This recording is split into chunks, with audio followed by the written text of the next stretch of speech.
So, what did I do?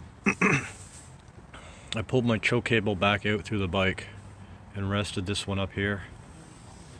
And I had to unthread this all the way. And then I took the wire and snuck the wire in this gap.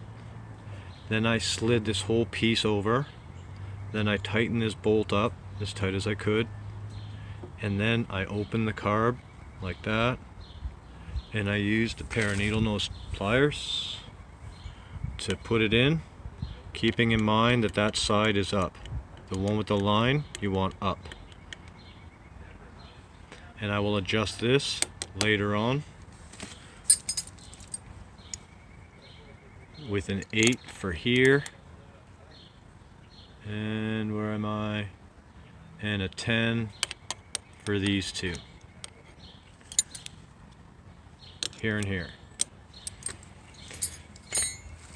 Alright, so that was the trick. You got to take that bolt off all the way and then slide the wire in and then put it in. Okay, now I got to do the front one.